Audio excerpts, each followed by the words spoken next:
Hey, what's going on, loungers? Welcome back to the channel. If you're new here, my name is Mason T, and I am a 20+ year importer and product developer. So you guys who follow this channel already know I like to cover both the ups and the downs. I'm highly critical of things that don't work, and I praise things that work. So today we're going to be doing another case study video, and we're not going to be showing like all the best stuff, but rather stuff that didn't work and where they failed so that you know exactly what to avoid. So I'm going to do my best to try to keep a straight face throughout this whole video, and you're going to see why right now. This item is called the Cooch Ball. It's basically a Kegel exercise product for women who have incontinence. Now you can see immediately over here with my Jungle Scout extension that it's showing 87 units sold. 87 units, in my opinion, is pretty dismal, okay? Because generally what happens is this. When you do custom products, whether it's custom printed in some way, usually a factory is going to ask you for the magical number of about 1,000 units to produce it, especially things that require printing. So what does that mean? It means that how fast am I going to get rid of this item, as well as how fast I can reorder this item in case it does well. So how many units roughly should I be selling in order to really quantify, justify whether or not I should continue doing this item or not, right? So the answer is this. I really like it when people are selling stuff at 10 units a day. That's generally my number. Of course, it depends on the ASP of the item. If it's a very high ASP item, hey, selling 2 a day could be wonderful, kind of like selling cars, right? But generally, your average item, selling 10 units every single day puts you at 300 units per month.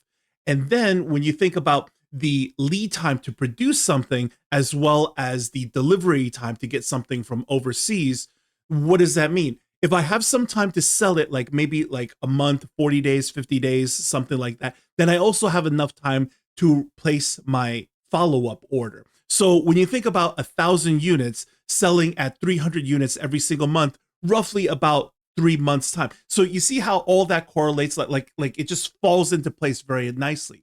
If you're only selling 5 units every day, then having 1,000 units is a 6-month plus supply versus a 3-month supply for you to, follow up. So, it's just the way that you order things, sell things, and how the next order layers over to the next order as you go from quarter to quarter, right? You really want to see 10 units minimum a month, right? And if you're doing better than 10 units, then obviously you would order more. And because you have the sales volume for it, you're going to have the money in order to remake that order, right? But if you have less than that, now we have a problem. So when I see 87 units sold, I don't really like that unless the ASP is incredibly high. And it's not when you look at the revenue over here. So one of the biggest things that I constantly try to warn people about when doing business is that you need time and don't skip ahead of stuff, because you need a lot of answers before you can move on to the next thing. Otherwise, you're just blindly throwing your money around.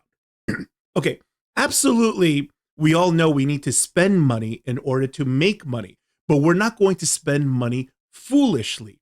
And you can see over here that this lady has already spent a lot of money and kind of gotten ahead of herself with only this many units sold. So when you see this photo and then the next one and the next one, these lifestyle photos, these infographic photos, then you already know that, a lot of effort is already put into this. So when I come up top over here, and then I show you the visit the store, right? Because I really don't want to keep saying the name of this product. Basically, you can see that she's got like all this A+ content, as well as, an Amazon store. So when we scroll down here, wow, like there's just a lot of effort put into this with only one single item. Maybe it's the first item, but her first item is already a fail item. And we're going to get into more reasons why. But first, I want her to introduce this item to you guys the way that they put it in an explainer video. And we're just going to watch that together right now. Hi, I'm Jana Danielson, the creator of the Cooch Ball, the world's first patented pelvic floor fitness tool for women. How did you patent? If you suffer from incontinence, you know how much it can impact your daily life. But with the Cooch Ball, you can take back control. First of all, let me share a little bit of information with you. Did you know that 50% of women live with incontinence? And the incontinence product industry is a $20+ billion industry that tells us that incontinence is normal for women.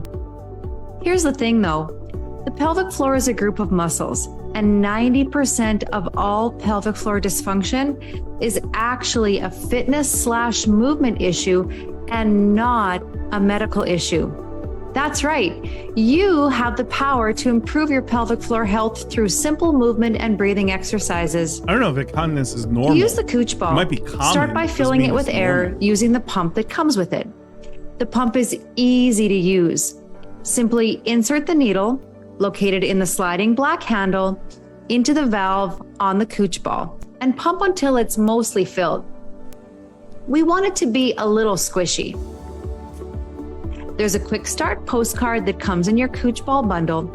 Take the time to read these quick start instructions and access your invaluable educational materials by scanning the QR code, which will take you to coochball.com/learn. The true value of this bundle lives in the education that you will experience with me. And we all know that a box of pads cannot educate you on your body, how it works, and how to improve it.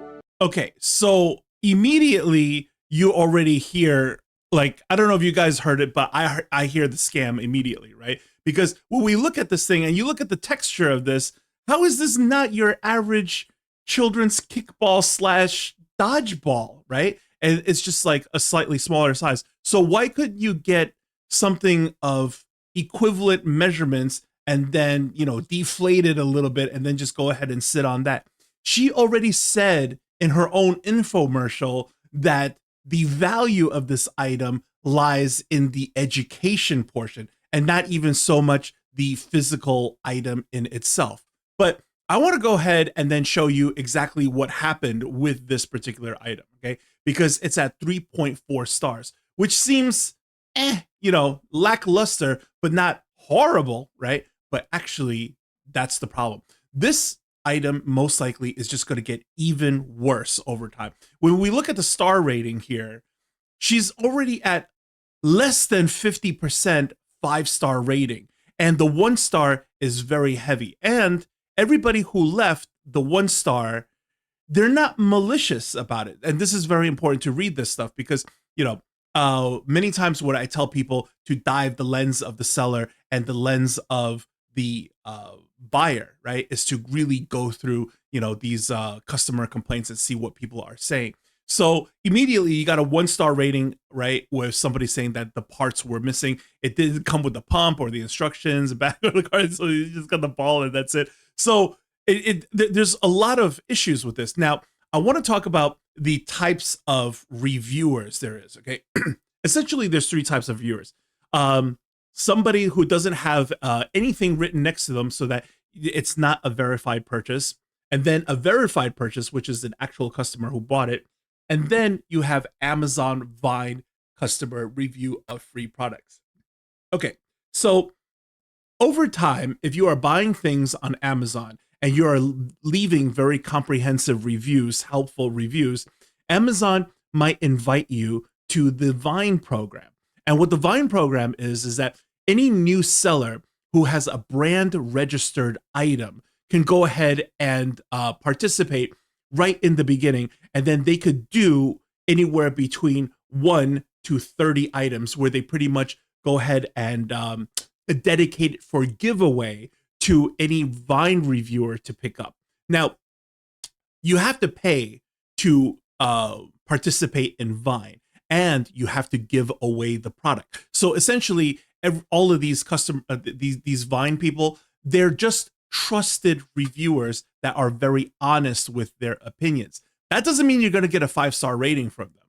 And that's exactly the problem. So basically, when you sign up for Vine, it's a double-edged sword, right? If your item is very good, then you're definitely going to guarantee, you know, reviews immediately. Because the problem on Amazon is that people buy and then they don't necessarily leave reviews. And you guys already have experienced that on eBay. Not everybody on eBay leaves a review. That's why recently, you know, if you don't leave a review, then you just get an automatic positive review on eBay now.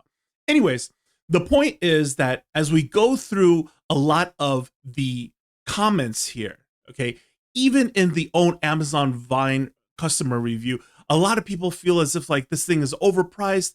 Many times it's packaged without any real instructions involved with it.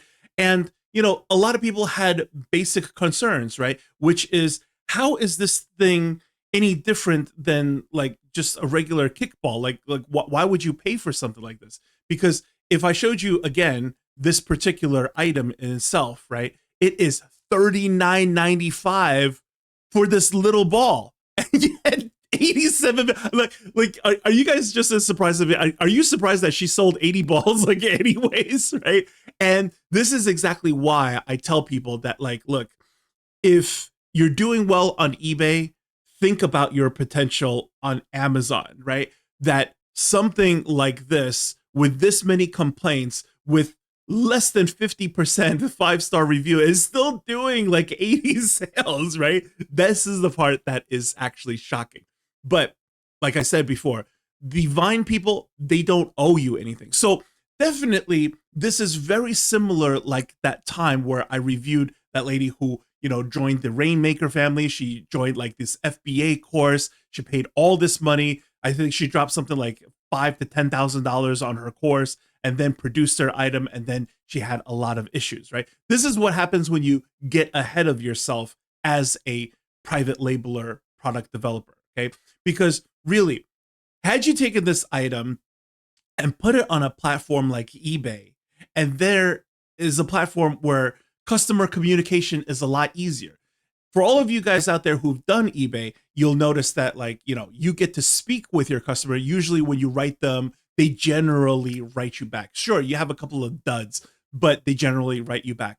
On Amazon, on other platforms, there's very minimal communication. So when you want to make sure that your initial prototype item is copacetic, you want to get a batch made and then run it on the other websites first, especially Etsy. Etsy customers are very open to communication when you leave them back and forth. I think it's just the way the ecosystem is set up with their platform, as well as notification with the emails and stuff. And it's just very easy and to use, the clear communication. Kind of like how simple it is to leave a comment on YouTube. You know, they really make it a lot more frictionless as opposed to places like Amazon. Anyways, the point is that you want to start off in the simpler platforms and then make sure your item is 4 stars and above, right? Like most people are kind enough to give you 5 stars. There's not really that many complaints about it. And you know, the returns are good. Like everything is fine.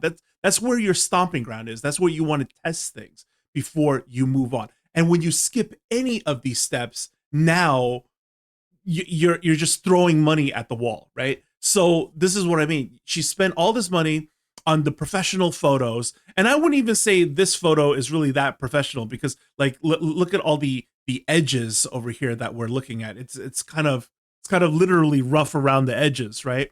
So I feel that everybody in the comments is feeling the exact same thing, right? Number one, $39.99 seems to be way too expensive for a ball, especially if there is no real product differentiation between a small ball and a pump versus a child's toy. And if you're going to go as far as specifically say that the value in this item is in the education in itself, then I argue, shouldn't there already be YouTube videos involving Kegel type exercises involving a small round ball that you sit on? I don't know. For any of you guys out there who know more about this stuff, then, you know, leave some comments below. But I think we could all agree on that the execution of this item definitely had a lot of challenges as well as a lot of missteps.